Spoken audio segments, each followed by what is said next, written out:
Alachi. Tonight my guest is Susan DameGreene. Susan, welcome to the program. Thank you very much. Let me read your biography quickly here to Okay. the people so they can get an idea who you are. Now, Susan, I met Susan about 2 weeks ago, maybe, Yeah. at SATV, but we've been talking about doing the program with you for a long time. Now, you're a certified past life regression therapist, That's right. and your practice is right here in Salem, Mass, at the post office, 7th floor. Mm-hmm. Now, tell me something about what you do exactly. Well, in 1989, I had 2 teenage children. They were driving me crazy. And so I wanted to get away for the weekend. And I'm a Unitarian Universalist, so Rowe Camp and Conference Center is very familiar to me. So I called them up and said, listen, can I come and work for a weekend and get away from my kids? And they said, can you get a ride? Yes. So I went up there. There were 2 seminars going on, one on yoga. If you look at me, you see I'm not a yoga person. And the other was on past life regression. So I walked into the past life regression one. And I realized I was in the wrong place because everybody there was a psychologist, a psychiatrist, or a licensed social worker. And I was not. So I walked over to Roger and I said, I really want to stay, but I don't belong here. Can I stay? And Roger looked at me and he said, yeah, you're going to be fine. And that started a friendship that lasted until he died in 2011. I did notice a lot of people who practice this are actually medical doctors and psychiatrists. That's right. That's right. The type of past life regression I do is licensed in Europe. Roger was from England. He had a PhD as a psychologist from Oxford. Then he went to the Jung Institute and studied there and became a Jungian analyst. Mm-hmm. So he had both degrees, but he was based in Europe. And this is very popular in Europe as a therapy. And it is something that's accepted and something that is done and is covered by insurance. All over Europe, all over Brazil, Asia. He traveled all over the world. And I traveled quite a bit with him when he was traveling. Whenever he'd do something in a wonderful new place, I'd go. Yeah. And so he and I got to be friends. And finally, around 2007-8, he said to me, you know, you really ought to start thinking about doing this. You've been doing it since '89 with me. How much longer do you think I'm going to be alive? And so I said, okay, that's fine. And so I started the actual training, which is in England. And the reason I went to England for the training is because there you train with other psychologists, psychiatrists, social workers, people who actually use this in their work. Mm-hmm. And then I had to get a degree in counseling in order to do this. So I went back to school and got a counseling degree. And you're never too old to go back to college. Never too old. I had a great time. It was really fun. You mentioned to me earlier that everyone who's been alive today has had past lives. That's absolutely right. So, That's absolutely right. okay. As Neil deGrasse Tyson talks Yes. about it, and Carl Sagan used to talk Yes. about it, we're all material that came from the stars because that's what started out. We're all stardust. So yes, we're all stardust. We're also all the earth, too.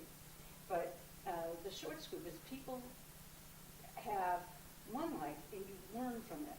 I know that the traditional view, especially the Christian view, is that you have a life and then you go to heaven or you go to hell. Well, that's one way of looking at it, and I'm not telling you anything more than my way of looking at it. My way of looking at it is very much a Buddhist way of looking at it because Roger also studied with the Buddhist monks. And he thought, and this is where he differs from Brian Weiss. Brian Weiss has made past life regression very, very popular all over the United States. And he does many, many classes, and he'll do 1,000 people at a time, and he'll regress them. And that's wonderful. The part that he misses is after you finish with the life, Roger then taught me and taught all the people he taught to take people to the space between lives. Catholics probably would call it purgatory. The Buddhists call it, or the Tibetans call it, the Bardo. It's the space between lives. It is heaven, if you want to call it that.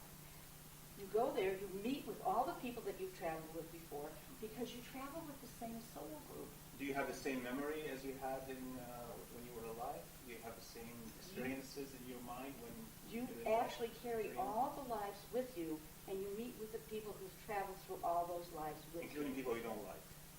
Yes, unfortunately. There are always people that we just love and people that love us, and there's always people who are going to be the antithesis of what we'd like to see. They're always going to be there. the part that we do that's cathartic, because this is cathartic healing, is when you were a little kid, someone abused you. Yes. So when you finish that life and we go to the Bardo, you confront that person. That's where I take charge. During your lifetime, it's your lifetime. I simply move you forward in the lifetime. So you can then get to your death and die. And dying, as I said, is not the painful part. I've been through my plan giving work, 32 years, I've been with many, many people as they die. And death is really just taking that last breath in or out. And then the spirit comes out of the body. And I tell you, look down and see your body after you've died here. And you can look down and you can actually see what you look like. So this is like the near-death experiences when people... Except that this is their past life. This is their real past life. Their real past life. So then once they come out of the body and look down and see it, I turn them and take them to the Bardo, where someone who really loves them comes to get them. Who's died? Who's closest to you? Who do you miss the most? Recently, my grandmother is the last one to die, but also Mrs. Mom passed away about 2 months ago now. Oh, I'm so February. sorry. And and we do miss her. I have to say. Okay. We So miss her. when you go to this past life, very likely when you look to the Bardo, who's going to be coming for you is your wife's mom or your grandmother or both of them. I had a woman here on last Saturday, who is from India, and both her grandmothers, her mother's mother and her father's mother, came down together. And she was like, people cry so much here. You can see I keep tissue boxes everywhere. I keep them right here. I buy tissues by the case because it's almost de rigueur that you cry. Now, do you have to have specific personality to be able to actually exit your body and see yourself? No. Everybody can do it. I have had one person since 1989 who couldn't do it. So, and I do people all the time. This has been my regular work. It'll be 4 years this fall. So it's part of it is hypnosis. No. I don't do hypnosis like Brian Weiss does. How do you bring them then to that level then? Well, what I do is I get them to relax. When they come in, I see if they're nervous or see if they're tense, and I just kind of talk to them and I tell me what's going on with you and how you feel about this. And I give them the rain stick, and the rain stick. The sound. The sound. It just helps them relax. That's really what it's for. It's to help you relax. And it's just a piece of cactus with the spines. When the cactus is still fresh, they cut the spines off and push them inside. And then they take the seeds and put that inside and put a plug on either end. And it's just to help people relax. Now, people who come to see you and undergo the experience, do they come back again? Do they have different experiences the following time? Yes. Once they get to the Bardo and meet everybody, then I bring them back here because they do need to come back here. I need to send them home. The Bardo is eternity. Eternity is not endless time. It's without time. And I show them how they can go back there. Many, many people come back a second time, a third time. I have some people who are regular clients. I have an awful lot of people who come in October, and they're coming for this, see Halloween in Salem, and what they do, and I just rubbed on my eye makeup on. What they do is make an appointment and come, and then they keep coming back every year. So I have a young woman from Los Angeles who had a man that she'd been dating, and she just had this dark feeling about him. And she broke up with him because she had the dark feeling. And she called me the day she broke up. She said, I'm coming to Salem. And she's the one who taught me about Airbnb. She got a cheap flight out of L.A. to Boston. Got in a Uber, Uber. Sure. This young girl comes up to Boston, comes up to Salem, gets an Airbnb. Who knew? I didn't know anything about that. Oh, yeah. And came here. And she lay down, and this man had killed her in the past life. He had strangled her around 1700. And this was the one woman who I couldn't keep in the one life. She kept dashing from that life to the next life, and that man had run her over with a car in Salem in that past life too. So she had 2 past lives in Salem. And both of them... Both of them ended with the same guy killing her. So I said, you may want to stay broken up with this man, and, then I send her home. But she comes every year now. And every year when she comes, it's a different life. I have a man who's a former Marine who I was sure his wife had booked the appointments. because it came in as 2 appointments, husband and wife, and it's usually the wife who does it. And the guy comes, and he's this big hulking Marine. I get up the stairs, and he's here early, sitting on the chair. He's got a Marine cap on, and he's got this Marine jacket, and you know he's a retired Marine, and he hasn't left it behind. He's sitting there like this, and I think, I'm never going to regress this guy. And he comes in, and he takes off his jacket, and he hangs it up, and he's got a Marine shirt on. Well, it turns out he got out of the Marines and became a nurse practitioner, and he runs the program, the nurse practitioner program for cystic fibrosis in New Jersey. So he's a high-level guy. And he sits there, and and I'm thinking, oh, God, how am I going to do this? He's never even going to believe it happens. And he says, I was in Vietnam. And I said, oh, my goodness. Because he's not that old. He said, I was one of the first people in Vietnam. So he starts telling me about Vietnam. So I listened a little bit. I said, okay, great. I tell you, I think you're probably going to go back to Vietnam, because that's the memory you brought up right away. He lays down, he goes back to Vietnam, and he's in the 17th century in Vietnam, and he's a Vietnamese woman being tortured. Huh. And he comes back, and I'm thinking, he's never going to believe that happened. And he goes, I knew that was going to happen. So do they, sometimes see the actual image of the village they were in, and the people they interacted with, and they were all Vietnamese in this case, Yes, yes, yes. He actually went through the whole life. He was a young Vietnamese girl, and his father, her father, sold him to this man when she was about 13, because it's 1700s, things were different. And he sold her to be a wife. And she was a wife to work in the fields and do things with, and he was very cruel to her. He had a lot of money, but he wasn't very nice to her. And she was tortured on a regular basis. And after a while, she figured out how to run away, and she ran away, and she ran back to her family. And her father, because it was a different time period, and life was different, he said, I sold you. I can't take you back home. You got to go back to that man. And as she's walking back to go back to this man who's been so cruel to her, tortured her, she leaps off a bridge and kills herself. So yes, people can, they see it, but not in a way, it's not like a movie, it's not like this. They see it in their own way. Some people can actually bring up colors and pictures and names and know where they are, and really date the piece and give you the whole detail, and other people just have this feeling, and they just know. And so it depends on the person. Everyone goes back, though. Everyone goes and finds the life. So how early, what's the earliest time you've had a client go back to, like time of Jesus maybe? Has that happened before? Actually, I did have someone go back, and she was not a disciple, but she was one of the followers. She was a man, and she was a follower of Jesus. And did she describe Jesus, how he looked like? Oh, yeah. Did she really? How did he look like? She did. Much different than we think of him, because at that time everybody had beards. And in most modern recreations, he doesn't have a beard. And He does. In modern recreations? some of them he does, but some of them he doesn't. And then she talked about what he was really like, and that Jesus was love, and he was a very highly evolved person. And he had just attracted people to him. He had that charisma. Charismatic, yeah. And people wanted to be with him. They just wanted. This kid was like a teenager, and he kind of ran away from home and was following them around. And there were a lot of people like that following him around. And some Roman soldier was walking down the road and said something derogatory about Christ, and this kid went up and started an argument with him. And the Roman soldier just killed him right there. And so, that happens. But the earliest one I had was a woman who came. She's 65 years old. She's just getting ready to retire.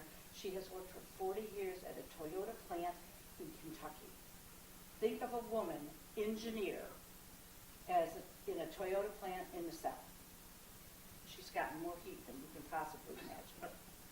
Anyway, she comes in and she says, I just had back surgery. I said, okay, so I'll be very careful not to touch your back, because I do touch them quite frequently. I'll touch their knee. Quite frequently when I say, young man, tell me more, and put my hand on their shoulder. And I check with people first. Anyone who doesn't want to be touched, I go. But she went back, and she was in a prehistoric life, and she was a young girl in a little village, and the man who was in charge of the village, she recognized as her current boss. because we travel with the same soul So group. prehistoric meaning prior to the written history? Prior to written history. So to 10,000. I don't know, but she said, we're wearing animal skin, Okay. and we don't have clothes on. There's no such thing. We don't really have a language. We have some rudiments of a language. But the way she described it, it seemed to me that it was very, very, very long time ago. At any rate, this man who was in charge of the village is the man in charge of her division where she works now. She recognized him. And he was supposed to be watching the children and making sure the children were safe. And the children went to the side of one of the caves, and a bear came in and grabbed her and ate her. And so when she went back to work, she said to the boss, that knife they took out of my back had your name on it. She said, I was able to stand up to him for the first time. And she said, my whole life has changed. So what was her boss's reaction? Did she say anything when she said that? See, now that's the thing. We can't change other people, but she was able to change her way of looking at life. If I can change my way of looking at life, then things are different around me. I can't dictate what other people do. That's why when I take people in the Bardo to confront people who've hurt them, they can confront all they want. And I had one woman that had 2 purple pillows in the chair over there. She took the pillows and beat the bejesus out of them. I had to move them because she was hitting me with a ring. But she was very angry at this man who had killed her, who she thinks is her current husband. So they can do that cathartic. They can't change the other person. Sometimes the person is in the Bardo. They understand that they did something wrong, and they've learned from that, and they will apologize. But sometimes they're not that far along. They haven't learned that. Everybody has to learn. And the way modern religions do it is, you're going to be punished, you're going to be punished. This doesn't work like that. It's like, this is a recipe. We're making souffle. If it doesn't turn out today, let's try it again tomorrow. You need to do this and this and this. It's much more like that than it is any kind of punishment. And as far as I can see from what I've seen, and I'm only giving you my opinion, there's an enormous amount of mercy. And it's a learning experience. And from life to life, we learn different things. And obviously, the husband who had killed her in that past life, who she beat with the pillows, is her current husband. And she says he's a dream. He's a wonderful guy. He learned. He's not doing that again. So that's the cathartic part. When you change how you are, it changes everything around you. Because the only thing we can change, the only person we can change is ourselves. Yes. So in the afterlife, you said we meet people who have died, and these people have not reincarnated, have not. No, the Bardo was like a giant waiting room in the sky. The universe and what's outside of us, outside the 5 senses, is much more complex than what we have here. What we have here is the simple version. And there's a piece of all of us in the Bardo, as well as some people have reincarnated. So yes, say your grandmother had reincarnated, but there's always a piece of her there, and she's always waiting to greet you. I see. So, and because remember, it's spirit. So Yes. Spirit doesn't have boundaries. So when she reincarnates and the reincarnated person dies, that piece of her will Her meet the old soul. piece of her. The soul. Will they reunite, or will they be 2 separate pieces? How does that If work? she goes to the Bardo, yes, they're together. They're together. It's inside. Let me explain it a little In other words, bit more. do you reincarnate? Are you multiple spirits? No. You're one spirit always. Your So a soul. piece of you remains behind as you. So a piece of me is behind now. Yes, a as piece I of you is reincarnate there. Peter here. Yes. When you came back as Peter, you had some memory of your past life. Children quite often have memories of their past lives. And so if you look on the YouTube, Ian Stevenson is the one who started this. He was head of the Department of Psychiatry at the University of Virginia Medical School. His successor is Jim Tucker. They've got lots and lots of videos on YouTube of children they've interviewed that remember their past lives and can even take the family to where they used to live and tell them what their past life was like and meet some of the people who were there. And there's a really famous one about a young woman who was sure she was the mother to a big family in Ireland, And she went back and she's found the family, and these people are all old people, but she's their mother. And so there's a lot of really very nice stories like that out there. But let me go back to the soul. The inside each of us, when you wake up in the morning and you wake up and your soul is kind of opening its eyes and looking around. Your body's still there, but your soul's kind of, and that's the part that keeps going from life to life. Our spirit, our soul is, now this is my interpretation, I'm not giving you doctrine or anything, is we're all part of the universe. We're all part of God. There was a song in the 70s that I just loved. We all come from the goddess, and to her we shall return, like the gentle drops of rain falling on the ocean. And that's Carl Jung's view, the collective unconscious. We're all part of everything, and everything is all part of us. And when we go there, the individual spirit reunites with unconditional love, because that's what eternity is. That's what heaven is. My interpretation again, unconditional love. And when you're in unconditional love, you don't need anything else. That's why it's so hard for me to get people to come back here. I have to give them enticement to come back here. Because when they're in eternal love, they don't want to come. Yeah. They want to stay. Yeah. There are a couple of scientists actually who mentioned that your consciousness is almost follows the laws of quantum mechanics. So, in other words, when you die, that part of your personality jumps out of your body and exists eternally somewhere as your personality. There was a French writer that I used to read all the time who had a very unusual take on that. He was a scientist, and he had decided that he was going to capture that spirit essence and use it to power a car.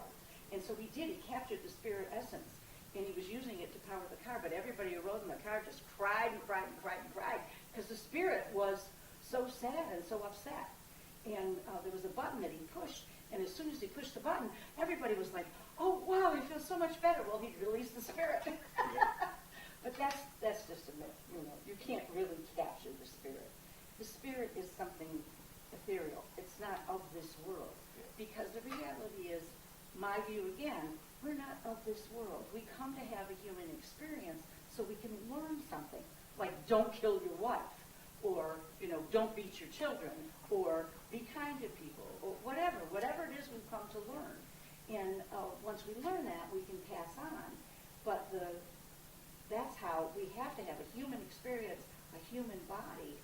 That's why you were never an animal. You were always a human. But that takes me to the next question, actually. Since humans had a start, right? We weren't always a species. It became a species something like 2 million years ago, 2.5 million years ago. So when did the first reincarnation begin? That's a really good question. Since I wasn't there, I can't tell you. What I do know is what I've studied. And I've had people go back as far as 10,000 years. I've never had anyone go back further than that. Though I did have one woman who came and had Neanderthal feet.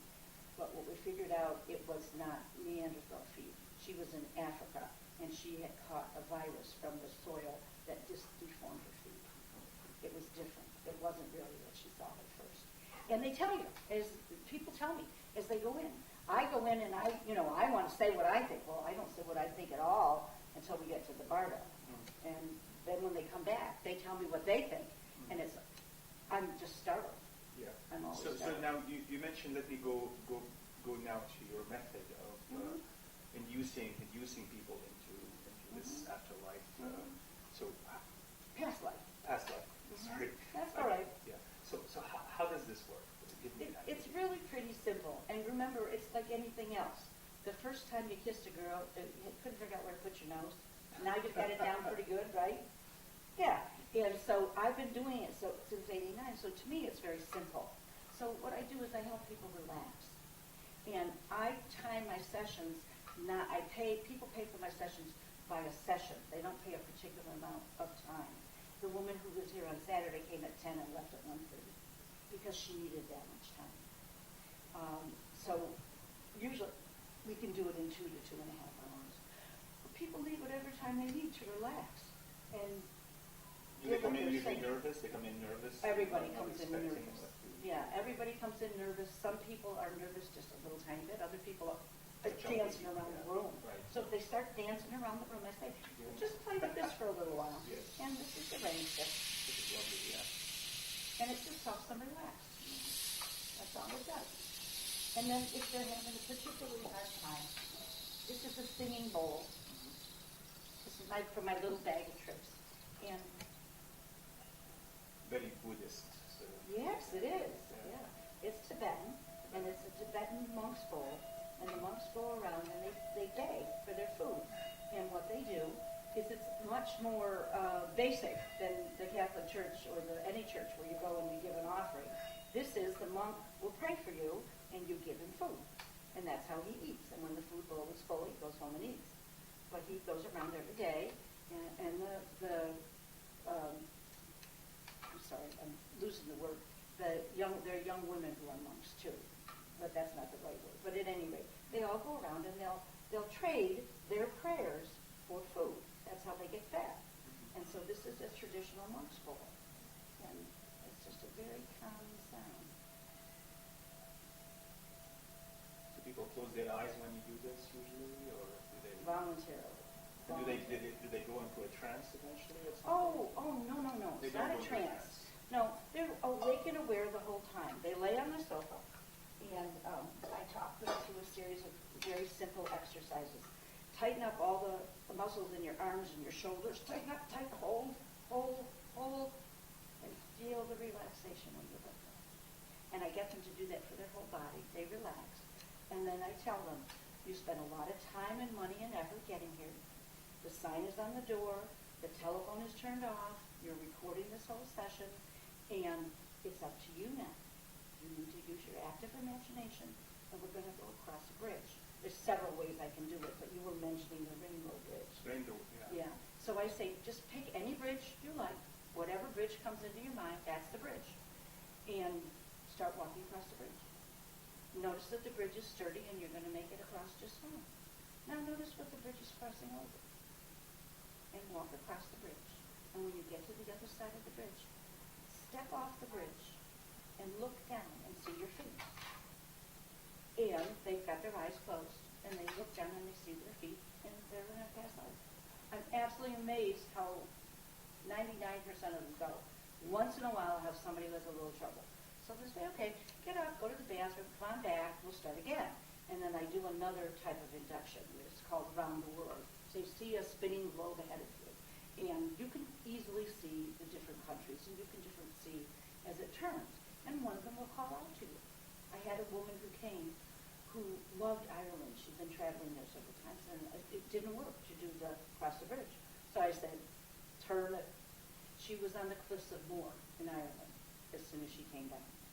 And she was a young boy who had grown up there, and he was just getting ready to go to Australia for a new job. He was 14, and that's when they all went at that time. It was a long time ago. And so he went to Australia and had this wonderful life. But there he was on the cliffs of Moher. So,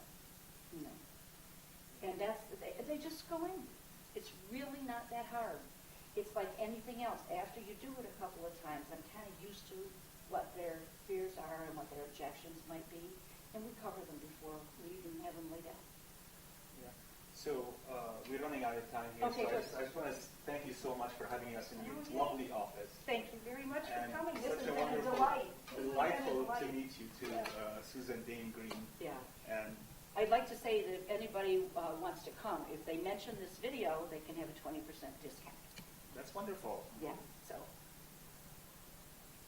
And thank you for joining us.